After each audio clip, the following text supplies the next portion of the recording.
Timely Greetings, The Only Peace of Mind, Volume 2, Number 22, The Great Paradox of the Ages.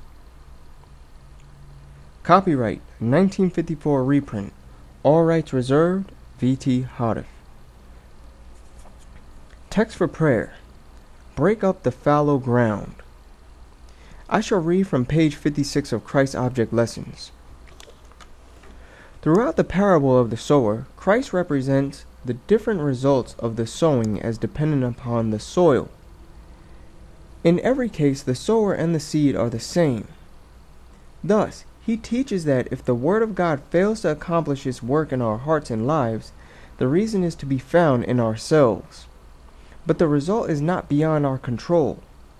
True, we cannot change ourselves, but the power of choice is ours, and it rests with us to determine what we will become.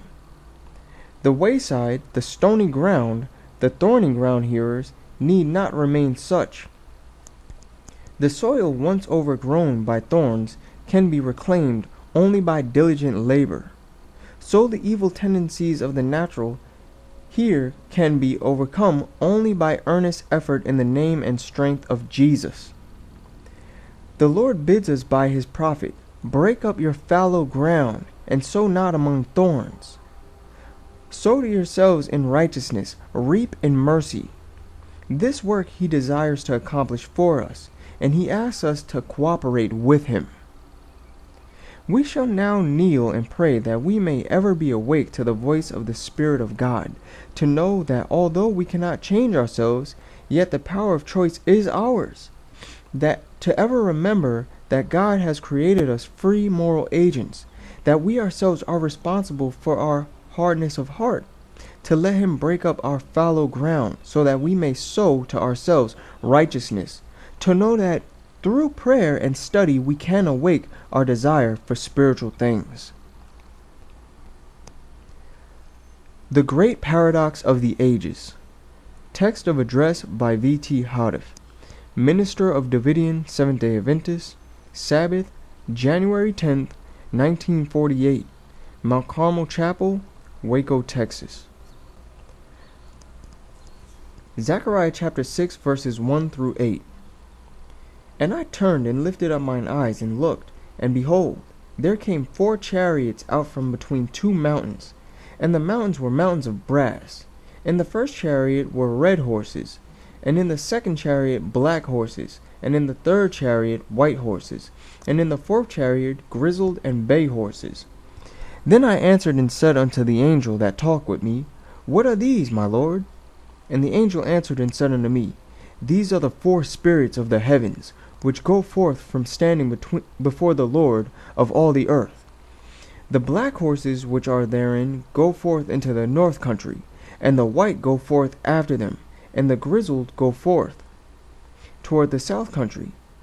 And the bay went forth, and sought to go that they might walk to and fro through the earth. And he said, Get you hence, walk to and fro through the earth. So they walked to and fro through the earth. Then cried he upon me, and spake unto me, saying, Behold, these that go toward the north country have quieted my spirit in the north country. The paradox in this prophetic symbolism is with the 4th chariot. You see, it is hitched to 2 teams, the grizzled and the bay, one team trying to take it in one direction, south, and the other in another direction, to and fro through the earth. What is to become of the chariot, and what of the teams is likely to take it? And which of the teams is likely to take it? That is the paradox, for they cannot both have it unless they walk together.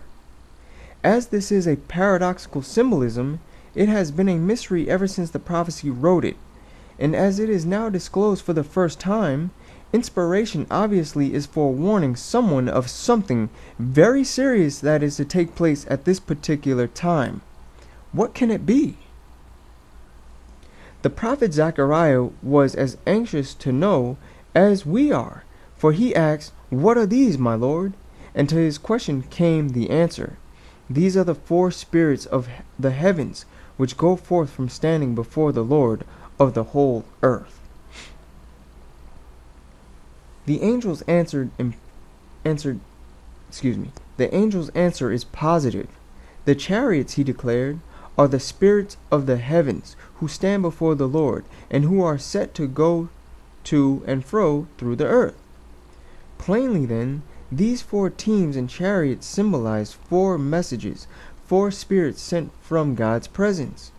And since all the messages from God are carried to and fro through the earth by the ministry and the church, the chariots and their teams, therefore, are seen to symbolize the church at work in 4 different periods. The next question is, where in the stream of time shall we look for this message-laden and trouble-burdened church?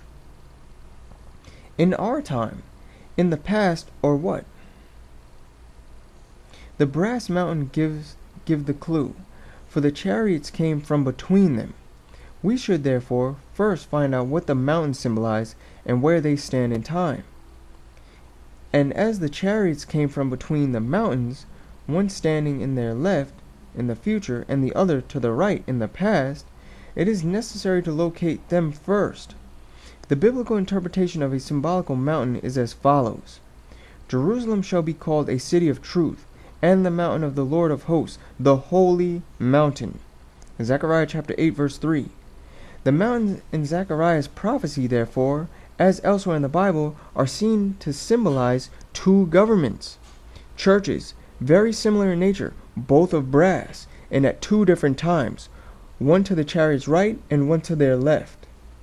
Being of brass, a metal that has everlasting qualities, that does not deteriorate, shows that they represent something eternal. Moreover, the mountains being of the same symbolical material as that which the feet of Christ, Revelation chapter 1 verse 15, were shown to be brass, it locates the mountains in the Christian era.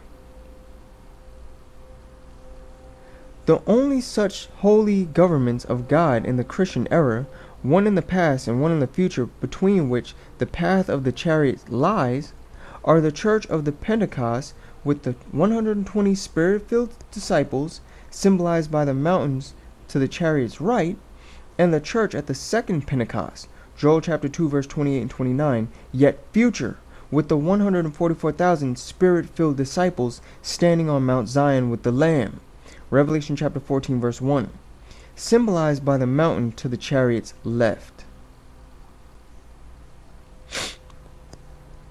It is well understood that the church of today is made up of all kinds of materials, not of solid brass, not of true Christians only, but commingle with good and bad, wheat and tares.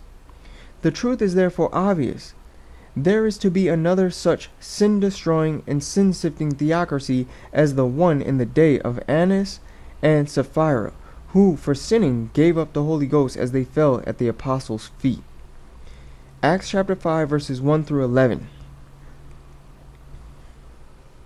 Plainly, the chariots symbolize the church militant at work between the 2 Pentecosts. The fourth chariot being the last, it is to be found operating just before the second Pentecost. Since the chariots are led by horses, the horses themselves must symbolize the chariot's church's leadership, and the passengers in the chariots must symbolize the laity. The symbolism, though, is to disclose the paradoxical situation that exists with the fourth chariot, the last, and hence the Laodicean church with the judgment message, as her name itself indicates. The first chariot, you remember, is led by red horses, the second by black horses, the third by white, and the fourth by 2 kinds, grizzled and bay horses.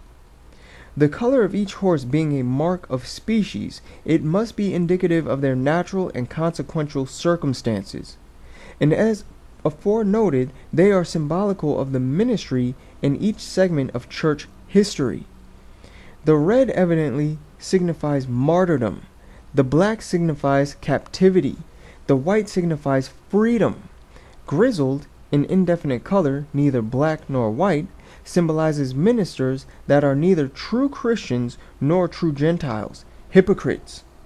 The bay, however, denotes strength, as the marginal reference points out. This symbolical prophecy is seen to corroborate history. It points out that the Christian church at first suffered martyrdom, shown by the color red. Then followed the dark ages of religion, when the church was in captivity, black. Following these came the Protestant period, the period of religious freedom, white team. And at last comes the fourth chariot with its bay and grizzled teams. The teams are seen to have a controversial struggle over the chariot. Grizzled, being an indefinite color, neither black nor white, denotes hypocrisy, the kind of which is hitherto unknown, whereas the color bay denotes spiritual strength, margin, the kind hitherto unknown. Since the church originated in Asia, Jerusalem in particular, the first chariot is seen to have remained there, for it went nowhere. The north country, geographically north of Palestine, is where the other chariots went, that is, the countries which the Christian nations are now inhabiting. The fourth chariot, though, is supposed to go to and fro through the earth, to every nation and kindred and tongue and people. But contrary to this, the grizzled horses go forth toward the south country, which, figuratively speaking, would be spiritual Egypt, worldliness. God's Spirit, having been silenced in the north country, must denote that the messages of God in the north country were generally rejected, especially the one of the fourth chariot, which caused the Spirit of truth to turn away and to bring truth no more through them, to be silent there, and that therefore there is not to be expected any truth through them. The double team of horses and their two kinds of colors, pulling in two different directions, are immediately seen to symbolize a double set of church leadership, the Seventh-day Adventist leaders and the Davidian Seventh-day Adventist leaders, unlike in character and aim. Symbolically speaking, the grizzled horses, those that appeared first on the prophetic scene, are leading the chariot into Egypt, the worldliness from which they ought to come out rather than go back into. The bay horses, though, are endeavoring to pull away from it and go to and fro through the earth, as commanded, to finish the gospel work in accordance with God's plan. But this cannot take place so long as both teams are hitched to the chariot, for the chariot cannot possibly move in either direction while one team pulls in one direction and the other in another direction. The immediate necessity, therefore, is to unhitch, discharge the one, so that the other can be free to go to and fro through the earth as soon as they are told to go. When this happens, the paradox will be a paradox no longer. What put two different kinds of leaders working at cross purposes? I shall let the Spirit of prophecy give the answer. Here follows the description of one set of church leaders. Those who have rendered supreme homage to science falsely so called will not be the leaders then. Those who have trusted to intellect, genius, or talent will not then stand at the head of rank and file. They did not keep pace with the light. Those who have proved themselves unfaithful will not then be entrusted with the flock. Testimonies, Volume 5, page 80. Obviously, these self-important leaders who love to slumber in a lukewarm country are represented by the grizzled horses.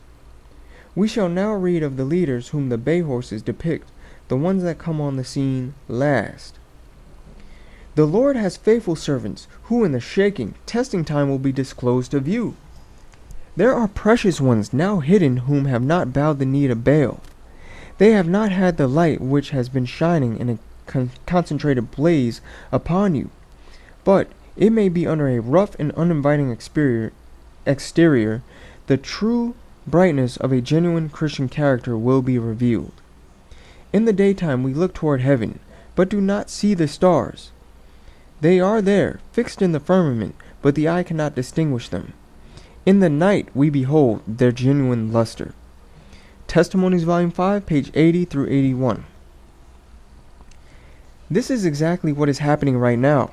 Those who are rejecting the message that is announcing the judgment for the living, those who did not keep pace with the light and are satisfied to stay in antitypical Egypt, the Seventh-day Adventist ministry, are to be discharged, unhitched, and the hidden ones, those represented by the bay horses, the Davidian Seventh-day Adventist ministry, are coming to the front.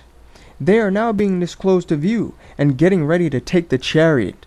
Then, as soon as they are told to go, they will unhesitatingly and speedily move on, to and fro through the earth, with the message of the hour, the judgment for the living.